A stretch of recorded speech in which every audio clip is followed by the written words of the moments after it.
ದಿನಾಂಕ 16/2/26ರಂದು ನನ್ನ ಮಗನಾದ ಬಿ ಸುದೀಪನು ಕಾರ್ಕಳದ ಬಂಗ್ಲೆಗುಡ್ಡೆ ನಿವಾಸಿ ಸೌಮ್ಯ ಎಂಬ ಹುಡುಗಿಯನ್ನು ರಿಜಿಸ್ಟರ್ ಆಗಿದ್ದೇನೆ ಅಂತ ಹೇಳಿ ಬೇರೆಯವರ ಮುಖಾಂತರ ನಮಗೆ ತಿಳಿದು ಬಂತು. ಆದರೆ ಇದು ತಡವಾಗಿ ತಿಳಿದು ಬಂದಿರೋ ವಿಷಯ. 17/3/26ರಂದು ನಮ್ಮ ಮನೆಗೆ ಬಂದು ನೆಲ್ಯಾಡಿಪೇಟೆಯಲ್ಲಿರುವ ಸಂತ ಜಾರ್ಜ್ ಹೈಸ್ಕೂಲಿನ ಪಕ್ಕ ಸೌಮ್ಯ ತನ್ನ ಆಕ್ಟಿವದಲ್ಲಿ ಬಂದು ಗಲಾಟೆ ಮಾಡಿರುತ್ತಾಳೆ. ನನ್ನ ಮಗ ಮತ್ತು ನನ್ನ ಹೆಂಡತಿಯು ಕಾರಿನಲ್ಲಿ ಬೆಳ್ತಂಗಡಿಗೆ ಅವರ ತಂದೆಯ ಮನೆಗೆ ಪೂಜೆಗೆ ಹೋಗುವ ಸಂದರ್ಭದಲ್ಲಿ ಇವಳು ಅಡ್ಡಕಟ್ಟಿ ಇಲ್ಲದ ಸಲ್ಲದ ಆರೋಪ ಮಾಡಿ ಅವ್ಯಾಚ ಶಬ್ದಗಳಿಂದ ನಿಂದಿಸಿ ಕೊಲೆ ಬೆದರಿಕೆಯನ್ನು ಕೂಡ ಒಡ್ಡಿದ್ದಾಳೆ. ಅಲ್ಲದೆ ಇದಕ್ಕೆ ಯಾರೊಬ್ಬರು ಪೊಲೀಸ್ನವರಿಗೆ ತಿಳಿಸಿ ಪೊಲೀಸ್ನವರು ಕೂಡ ಅಲ್ಲಿ ಸ್ಥಳಕ್ಕೆ ಬಂದಿದ್ದಾರೆ. ಅದರ ಬಗ್ಗೆ ನಮ್ಮ ಹತ್ರ ಮಾಹಿತಿ ಇದೆ. ಒಂದು ವೇಳೆ ನಿಮಗೆ ಮಾಹಿತಿ ಬೇಕಾದಲ್ಲಿ ನೆಲ್ಯಾಡಿಯ ಸಂತ ಜಾರ್ಜ್ ಶಾಲೆಯ CC ಕ್ಯಾಮರಾ ಅಥವಾ ಇನ್ನು ಅದರ ಅಕ್ಕಪಕ್ಕದಲ್ಲಿರುವ CC ಕ್ಯಾಮರಾಗಳನ್ನು ನೀವು ಪರಿಶೀಲಿಸಿದರೆ ನಿಮಗೆ ಎಲ್ಲ ವಿಚಾರಗಳು ಗೊತ್ತಾಗ್ತದೆ. ಎರಡನೇದಾಗಿ ನನ್ನ ಮಗ 17ನೇ ತಾರೀಕಿಗೆ ಅವನು ನನ್ನ ಹೆಂಡತಿ ಜೊತೆಯಲ್ಲೇ ಹೋಗಿದ್ದು. ಆದರೆ ಇವಳು ಟಾರ್ಚರ್ ಸಿಕ್ಕಾಪಟ್ಟೆ ಕೊಟ್ಟು 17ರಂದೇ ಅವಳು ವಿಷಪಾಯಸ ಆಹಾರದಲ್ಲಿ ಸೇರಿಸಿದಳು ಅಂತ ನಮ್ಮ ಅನುಮಾನ. ಮತ್ತು ಏನಂತ ಹೇಳಿದರೆ ಇವಳು 21ರಂದು ತಾರೀಕಿಗೆ ಆಸ್ಪತ್ರೆಗೆ ಸೇರಿಸಿಲ್ಲ, ಗಜರಿ ಆಸ್ಪತ್ರೆ ಕಾರ್ಕಳಕ್ಕೆ. ಆ ಕಾರ್ಕಳಕ್ಕೆ ಆಸ್ಪತ್ರೆಗೆ ಸೇರಿಸಿದ ವಿಚಾರವನ್ನು ನಮಗೆ ತಿಳಿಸಿಲ್ಲ. 22ನೇ ತಾರೀಕಿಗೆ ನನ್ನ ಅಕ್ಕನ ಮಗನಿಗೆ ತಿಳಿಸಿದ್ದಾಳೆ. ಏನಂತ ಹೇಳಿದರೆ ಗಜರಿ ಆಸ್ಪತ್ರೆಗೆ ಡೆಂಗಿ ಜ್ವರದ ಬಾಬ್ತು ನಾವು ಆಸ್ಪತ್ರೆಗೆ ಸೇರಿಸಿದ್ದೇವೆ ಅಂತೇಳಿ. ಮತ್ತು ಯಾವುದೇ ವಿಚಾರವನ್ನು ನಾವು ತಿಳಿಸಿಲ್ಲ. 22ನೇ ತಾರೀಕಿಗೆ ನಾನು, ನನ್ನ ಪತ್ನಿ ಮತ್ತು ನನ್ನ ಅಕ್ಕನ ಮಗನ ಪತ್ನಿ 4 ಜನ ಸೇರಿ ಹೋದಾಗ ಇವರು ನಮ್ಮ ಹತ್ರ ಯಾರೂ ಮಾತಿಲ್ಲ.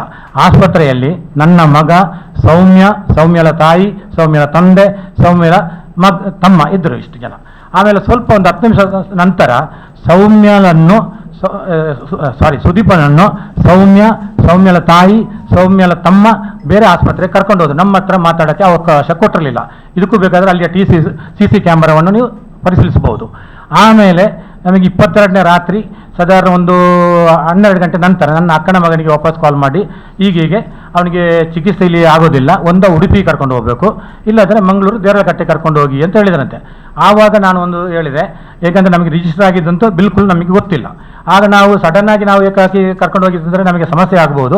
ಅದಕ್ಕೆ ಅವಳೊಂದು ಬರ್ಕೊಡ್ಲಿ, ಏನಂತ ಹೇಳಿದರೆ ಬೇರೆ ಆಸ್ಪತ್ರೆಗೆ ಕರ್ಕೊಂಡು ಹೋಗೋದಕ್ಕೆ ನಮ್ಮ ಏನು ಅಭ್ಯಂತರ ಇರೋದಿಲ್ಲ, ಒಂದು ಸೆಂಟೆನ್ಸ್ ಸೇರಿಸಿ ಬರ್ಕೊಡ್ಲಿ, ನಾವು ಎಲ್ಲಿ ಬೇಕಾದ್ರೆ ಕರ್ಕೊಂಡು ಹೋಗ್ಬೋದು ಅಂತ. ಮತ್ತು ಮಾರನೇ ದಿವಸ ನನ್ನ ಇನ್ನೊಬ್ಬ ಅಕ್ಕನ ಮಗ ಫೋನ್ ಮಾಡಿದ್ದಾನೆ ಸುದೀಪ್ನ ಮೊಬೈಲಿಗೆ ಫೋನ್ ಮಾಡುವಾಗ ಯಾರೋ ಮಾತಾಡಿದ್ದಾರೆ. ಸುದೀಪಿಗೆ ಸ್ವಲ್ಪ ಹುಷಾರಿರಲಿಲ್ಲ. ಯಾರೋ ಮಾತಾಡಿ ಈಗ ಖಜಾರಿ ಆಸ್ಪತ್ರೆ ಇಲ್ಲ, ಉಡುಪಿ ಆದರ್ಶ ಆಸ್ಪತ್ರೆಯಲ್ಲಿ ನಾವು ಸೇರಿಸಿದ್ದೇವೆ ಅಂತ. ನಾವು ಆಸ್ಪತ್ರೆಗೆ ಹೋದಾಗ ಅಲ್ಲಿ ಚಿಂತಾಜನಕ ಸ್ಥಿತಿಯಲ್ಲಿ ಇದ್ದ ಸ್ವಲ್ಪ. ಆಮೇಲೆ ಸ್ವಲ್ಪ ಔಷಧಿ ಎಲ್ಲ ನಾವು ಹೋದ್ಮೇಲೆ ಅವನಿಗೆ ಪ್ಲಾಸ್ಮಾ ಥೆರಪಿ ಅದೆಲ್ಲ ಮಾಡಿದ್ದು ನಾವು ಹೋದ್ಮೇಲೆ. ಆಮೇಲೆ ನಮಗೆ ಅಲ್ಲಿ ಪ್ರವೇಶ ಮಾಡೋಕ್ಕೆ ಅಂದರೆ ಸ್ವಲ್ಪ, ಯಾಕಂದರೆ ಇವಳು ಜೊತೆಯಲ್ಲಿದ್ದಲ್ಲ, ನಮ್ಮನ್ನು ಯಾವುದಕ್ಕೂ ಬಿಡ್ತಾ ಇಲ್ಲ ಅಲ್ಲಿ, ಯಾವುದೇ ವಿಚಾರಕ್ಕೆ ಇವಳದೇ ಎಲ್ಲ ಇಲ್ಲಿತ್ತು. ಆಮೇಲೆ ಸಾಧಾರಣ ನಾವು ಎಲ್ಲ ಡಾಕ್ಟರ್ ಹತ್ರ ರಿಕ್ವೆಸ್ಟ್ ಮಾಡಿ ನಮ್ಮನ್ನು ಬಿಟ್ಟಿದ್ರು ಮತ್ತೆ ಒಳಗಡೆ. ಅದಾದ ನಂತರ ಒಂದು 3 ಗಂಟೆ ಹೊತ್ತಿಗೆ ಪೊಲೀಸ್ನವ್ರು ಬಂದು 2 ಸಾರಿ ಸ್ಟೇಟ್ಮೆಂಟ್ ತೊಗೊಂಡ್ರು. ಅವರು ಖಜಾರಿ ಆಸ್ಪತ್ರೆಯಲ್ಲಿ ಬಂದಾಗ ಪೊಲೀಸ್ನವರು ಫಸ್ಟ್ ತಗೋಬೇಕಿತ್ತು, ಅಲ್ಲಿನೂ ತೊಗೊಂಡಿಲ್ಲ. ಈಗ ನಿನ್ನೆ ಸುದ್ದಿವಾಹಿನಿಯವರಿಗೆ ಇದೇ ಸೌಮ್ಯ ಇದು ಕೊಡ್ತಾಳೆ ಸ್ಟೇಟ್ಮೆಂಟ್. ಏನಂತ ಹೇಳಿದರೆ 16ನೇ ತಾರೀಕಿಗೆ ಸುದೀಪು ಬೆಳ್ತಂಗಡಿಯಲ್ಲಿ ಪಾಯ್ಸನ್ ತೊಗೊಂಡಿದ್ದಾನೆ. 19ನೇ ತಾರೀಕು ದಿವಸ ಅವನಿಗೆ ವಿಷ ಪಾಯ್ಸನ್ ಆಗಿದೆ. 21ನೇ ತಾರೀಕಿಗೆ ಡೆಂಗಿ ಜ್ವರ ಬಂದಿದೆ. ಅವಳು ನಿನ್ನೆ ಕೊಟ್ಟ ಸ್ಟೇಟ್ಮೆಂಟಲ್ಲಿ ಅದು ಉಂಟು, ನೀವು ಪರಿಶೀಲಿಸ್ಬೋದು, ಗೊತ್ತಾಯ್ತಲ್ಲ. ಹಾಗಾದರೆ 16ನೇ ತಾರೀಕಿಗೆ ಇಲ್ಲಿಗೆ ಯಾವುದು ಪಾಯ್ಸನ್ ಆಗಿದೆ ಅಂತ ಹೇಳಿದರೆ 21ನೇ ತಾರೀಕಿಗೆ ಫುಡ್ ಪಾಯ್ಸನ್, 19ನೇ ತಾರೀಕಿಗೆ ಫುಡ್ ಪಾಯ್ಸನ್ ಆಗೋದು ಹೇಗೆ? 21ನೇ ತಾರೀಕಿಗೆ ಇವಳಿಗೆ ಡೆಂಗಿ ಜ್ವರ ಬರೋದು ಹೇಗೆ ಇವನಿಗೆ? ಹಾಗಾದರೆ ಇವಳಿಗೆ ಮೊದಲೇ ಗೊತ್ತಿತ್ತಲ್ಲ ಹಾಗಾದರೆ ಎಲ್ಲ ವಿಚಾರಗಳು.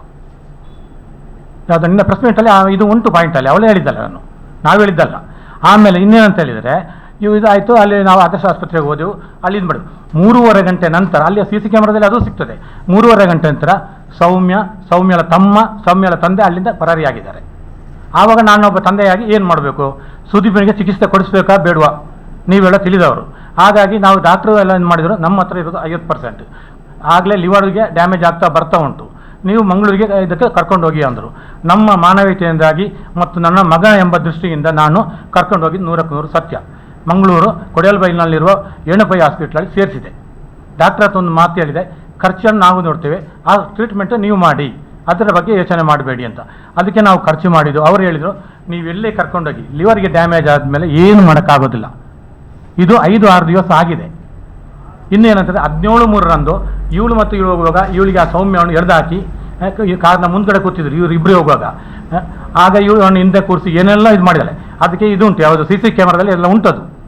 ಪೊಲೀಸ್ನವರಲ್ಲಿ ಬಂದಿದ್ದು, ಕೆಲವರು ವಾಟ್ಸಪ್ ಮಾಡಿದ್ದು, ನಮ್ಮ ಮನೆಯಲ್ಲಿ ಪಕ್ಕದವರ ಹತ್ರ ಇವಳು ಬಂದು ಇದು ಮಾಡಿದ್ದು, ಗೂಗಲ್ ಪೇ ಮಾಡಿದಾಳೆ ನೀರಿನ ಬಾಟ್ಲಿ ಅಪ್ಪು ಶೆಟ್ಟಿ ಅಂತೇಳಿ.